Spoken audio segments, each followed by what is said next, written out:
in the same posture, shift your gaze towards your third eye, your visualization to Swamiji, and the bandha to the Mula bandha. Don't forget to internally chant the japa Sadashivoham.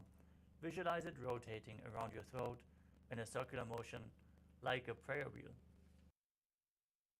Dopagadali samputakare korvali buparidare.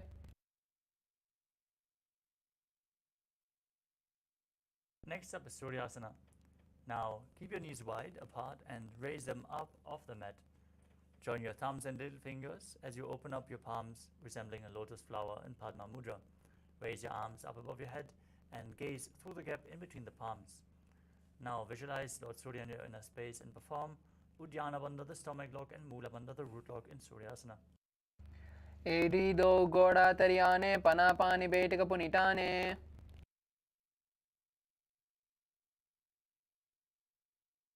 Next up is Mandukasana.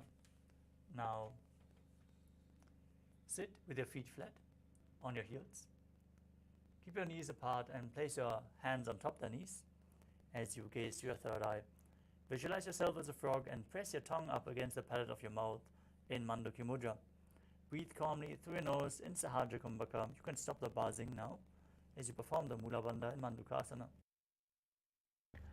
पादतलौ पृष्ठदेशे अङ्गुष्ठद्वये च संस्पृशे ध्यानयोग्नं पुरस्कृत्य साधयेत् मण्डूकासनम्. Next up is Uttana Mandukasana. From the same sitting posture, bring your hands behind your back and hold on to opposite shoulders with your hands. Keep your elbows close to your head. As you keep visualizing yourself as a frog, gaze to your third eye, keep your tongue up in Manduki Mudra, and perform Uddiyana Bandha and Mula Bandha. Mandukasana मध्यस्थं कूर्पराभ्यां नितं सितः एतद्भेदवदुक्कानम् एतदुत्तानमण्डूकम्. Next up is Simhasana. Now cross your ankles and sit on your heels. As you visualize yourself as a lion, stretch your tongue out, exhale forcefully, and gaze to the tip of your nose. दक्षिणं सव्यगुल्पेन दक्षिणे तदेतरं हस्तौ च जान्व्यौ संस्थाप्य स्वाङ्गुलिश्च प्रसार्य च. The next asana is Padasana. As you keep the soles of the feet together, toes pointing backwards with the knees spread, sit on your heels and cross your arms behind your back as you hold on to the big toes in Prana Mudra. Gaze to the tip of the nose, visualize Swamiji, and return to buzzing like a bee in Brahmari Kumbhaka as you engage Jalandhara Bandha and Mula Bandha. गुल्पौ च वृषणस्यादौ युत्क्रमेण समाहितः.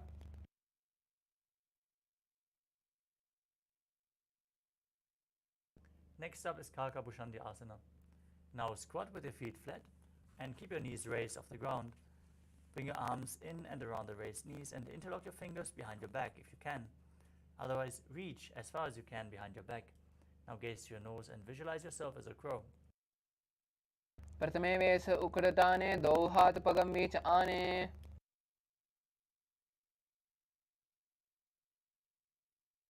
Next up is Kani Pavasana. Now place your hands flat on the ground, shoulder width apart. Bring your knees onto your arms towards your armpits as you lean forward and down. Find balance and lift your feet off the mat. Balance on your arms.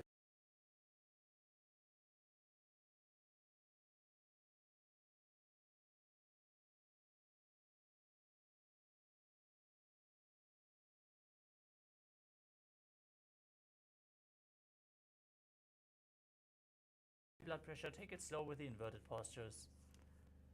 If you need support, you can lean against the wall or ask a partner if they can aid you in this asana. Now place your hands on the ground, shoulder width apart. Bring your elbows towards your armpits and place your crown of the head onto the mat. As you lean forward, raise your hips up and then straighten your legs up straight. Gaze to your nose and visualize Swamiji in your inner space.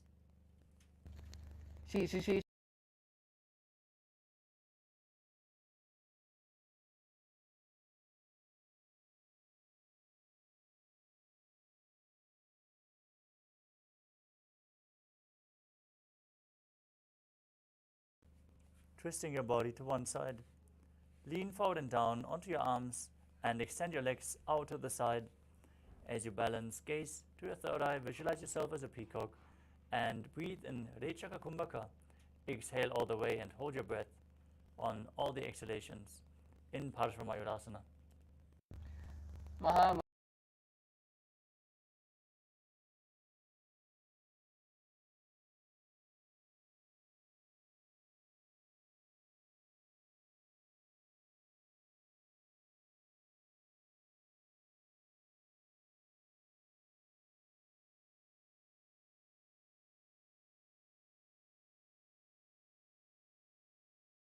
Flat on the ground, shoulder width apart, step both feet back into the plank position, Tadasana. As you step one foot outside the respective shoulder, in between the hands, gaze up to your third eye, visualize yourself as Lord Kala Bhairava in Bhairaganathasana. आसन को गुण पीति जाई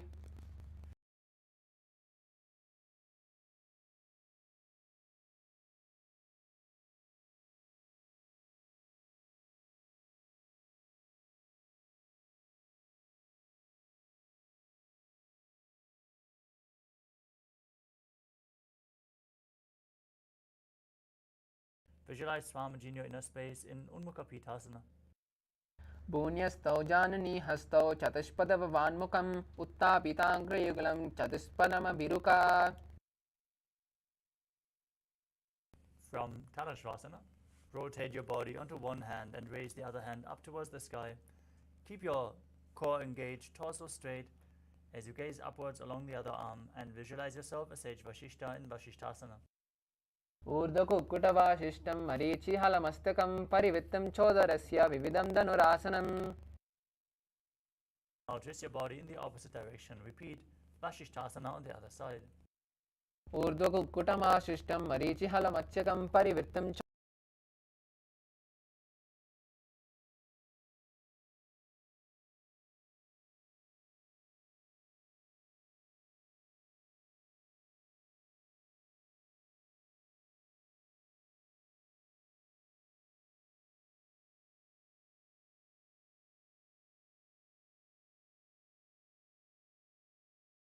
दो करा की ube हथेली कोरवाली मेले भेरी Next up is Paschimottanasana. With the legs extended forward, lean forward from the waist and hold onto the big toes in Prana Mudra, index and middle fingers. Now visualize Swamiji in your inner space.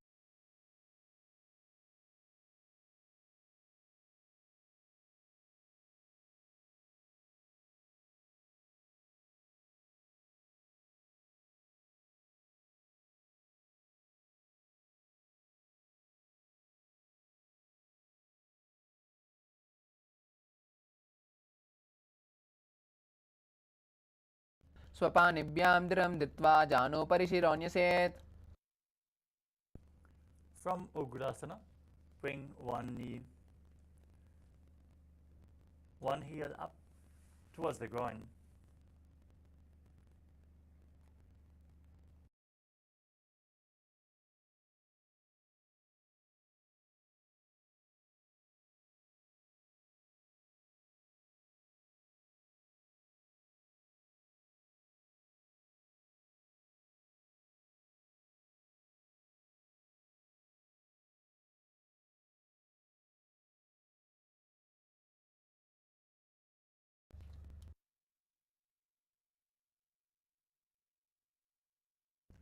From Marichyasana, drop the knee down to the side. Keep the heel at the perineum as you lean forward and down. Hold onto the front foot with both hands. Gaze to your nose. Visualize Swamiji in your inner space.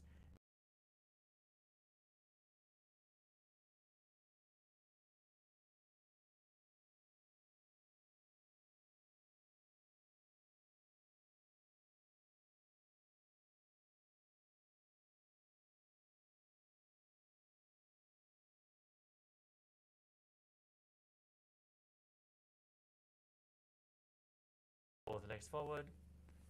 Bring the other heel in towards the perineum. Lean forward and down. Interlock your fingers behind your back in Marichyasana on the other side. उत्तानपादं क्रौञ्चं च मरीचिं वीरभद्रकं नटराजं त्रिकोणं च सुप्ताङ्गुष्ठप्रसारणे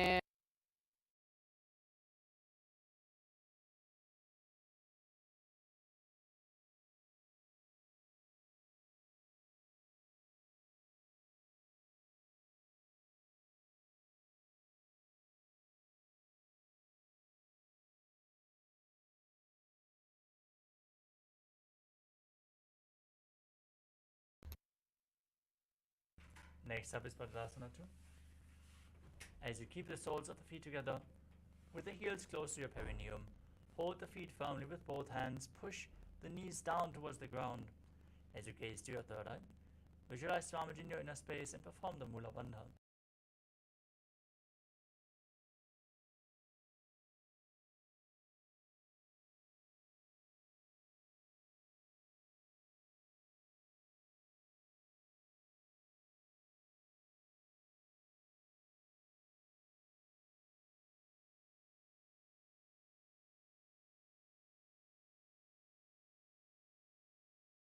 पूर्वचर Close to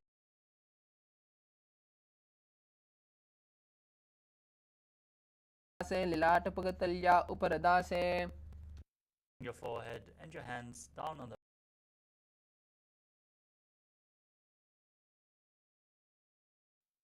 दो पगरेल संपुर करे सोए करे आने जारे पसारे hands on the knee. Next up is समानासनमा balance. As you gaze the other foot against the perineum, opposite foot. यत्नतः Now new japa Om Nityanandoham Suyasana. दावा पगा मोड़ी Visualize yourself as Sage Narada in Naradasana. Keep the अंगुष्ठन्तो गृहीत्यं मत्सपीठकम् Visualize yourself as Rishikana Suya on your back in Garudasana. Aim on the heel and twist your elbows outside as you hold onto the shin and the big toe. As you raise the other foot from Matsyendrasana, extend your arm forward and down front foot. Place the other hand. कन्दनास्त्रम् Now place the back hand on the ground behind you. Twist your body even further as you. Now place your feet onto opposite thighs. आसनं द्विविधं प्रोक्तं पद्मं वज्रासनं तथा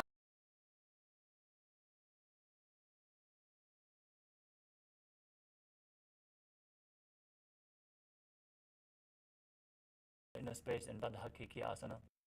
धरामवष्ट्यभ्यकरद्वयेन तत्कुरुपरि स्थापिनत् पार्श्वः As you visualize yourself as a peacock,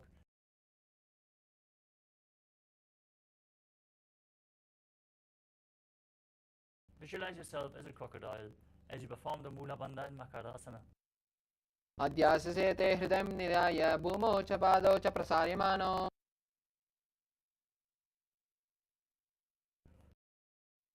अध्याससे ते करयुग्मं वक्षो भूमिमवष्टभ्य करोत्तलयोस्तराभ्याम्. Next up is Ushtrasana. As you lay on your stomach, hold on. Now still holding onto the feet, kick your legs back and up as you raise your chest. Gaze up towards your third eye as you visualize yourself as Pinaka, Lord Shiva's bow in Dhanu.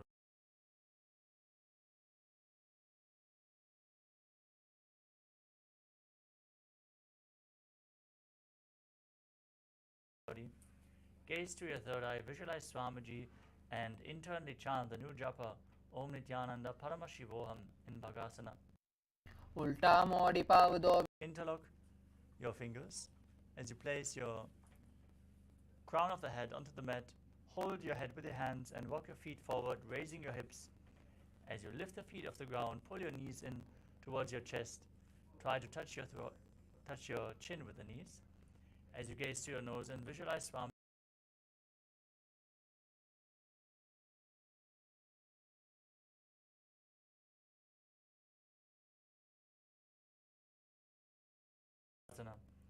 Be straight and stable as you gaze to your nose and visualize Swamiji in your inner space.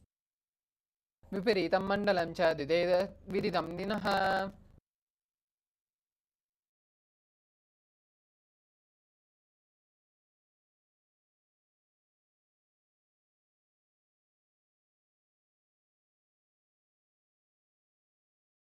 Rapid exhalation without inhaling. Push the air out from your abdomen and Bhastrika Kumbhaka. We're going to maintain this asana for the next few, this pranayama for the next few asanas.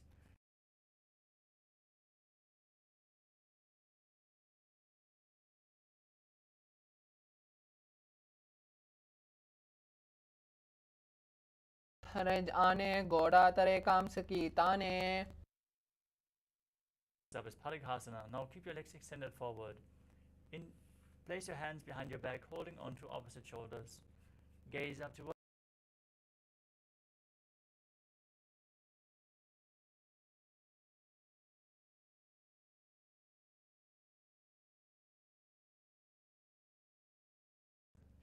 Raise at a 45-degree angle. Extend your arms forward, parallel to the ground. As you gaze to your third eye, visualize yourself as a boat and keep rapidly exhaling in Bhastrika Kumbhaka in Naukasana.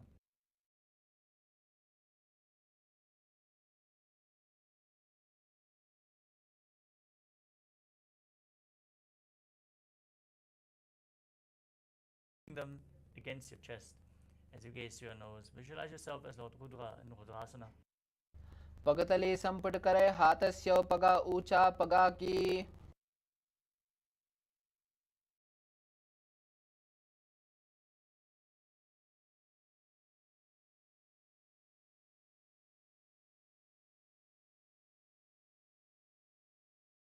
Your hips up. Engage the Mula Bandha and the Jalandhara Bandha. As you breathe in Murcha Kumbhaka, push the air out through the throat lock. Push the Kundalini Shakti to the higher centers. And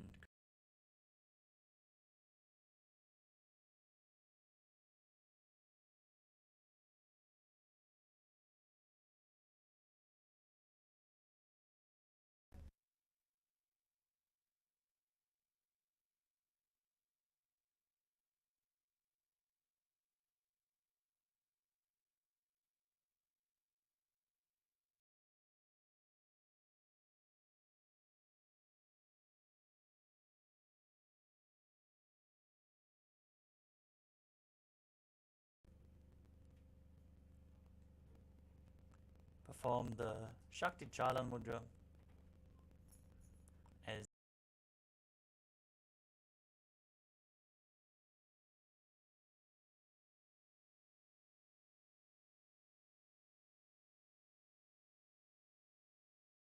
body and mind.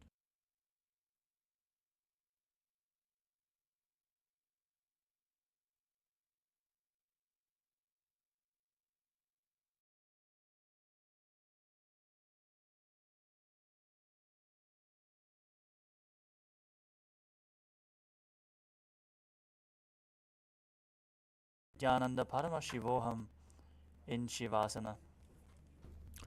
आतशवासनम् उत्तानं शववद्भूमौ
Now, everyone, slowly return to your physical body.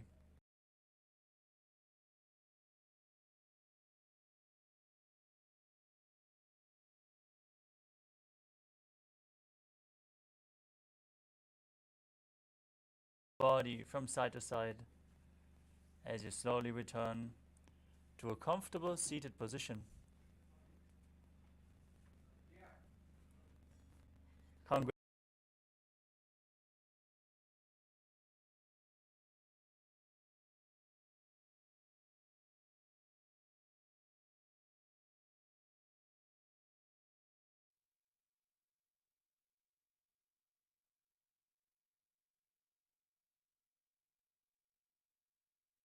We are now going to have the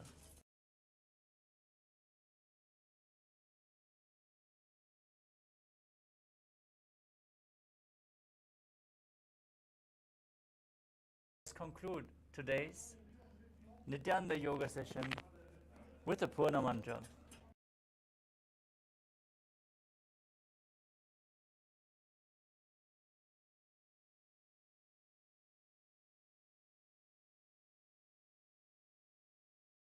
Deep breath.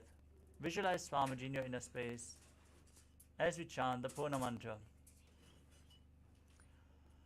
Om Purnamada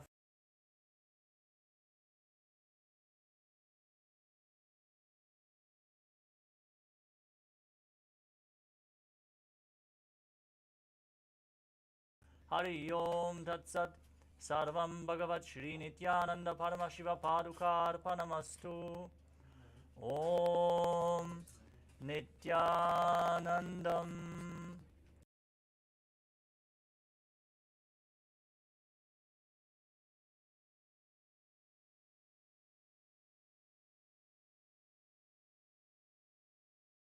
I bless you all.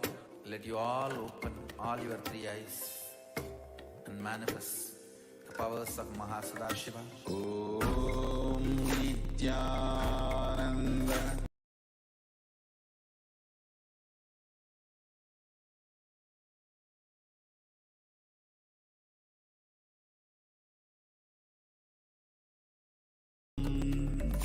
Om Nityananda. Paramashivoham. Om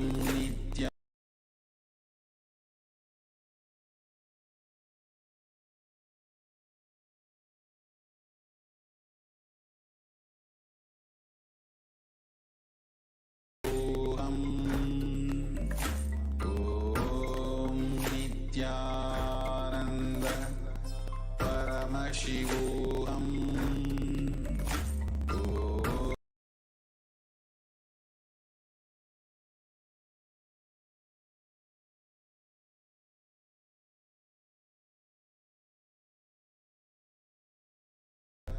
Paramashivoham. Om Nityananda. Paramashivoham.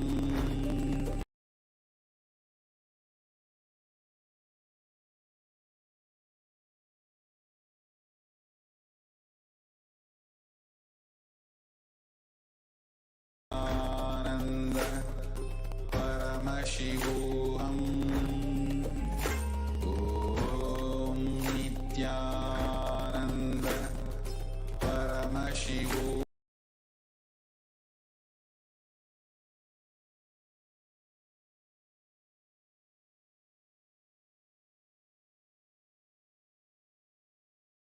Om Nityananda. Paramashivoham. Om Nityananda.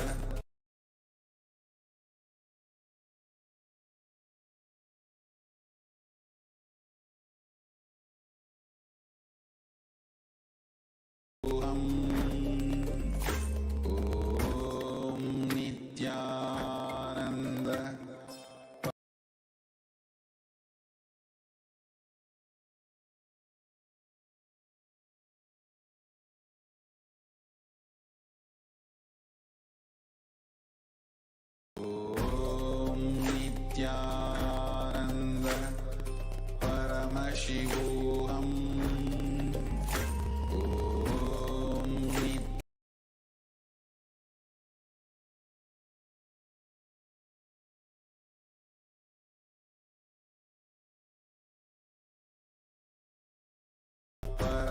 Paramashivoham Om Nityananda Paramashivoham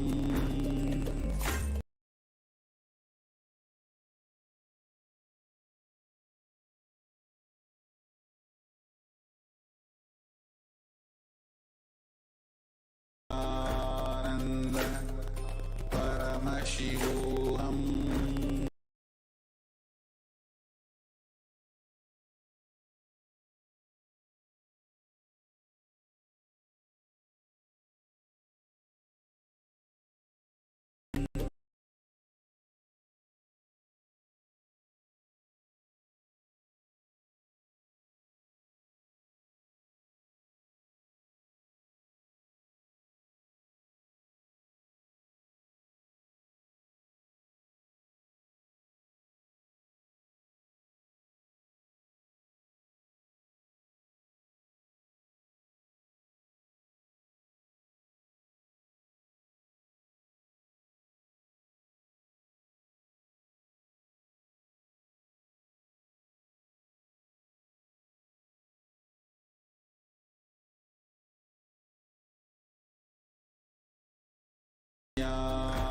Ananda Paramashivoham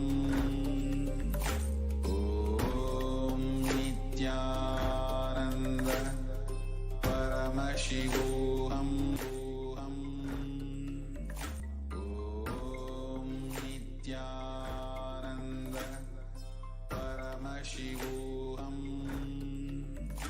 Om Nityananda Paramashivoham Om Nityananda Paramashivoham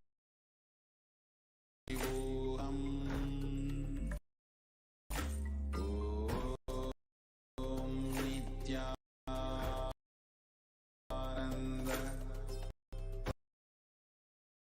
Paramashivoham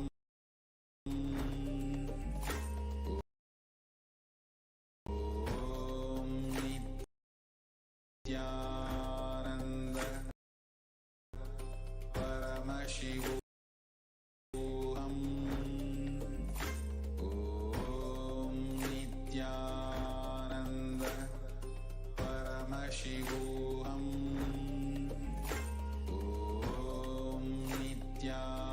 Nityananda Paramashivoham Om Nityananda Paramashivoham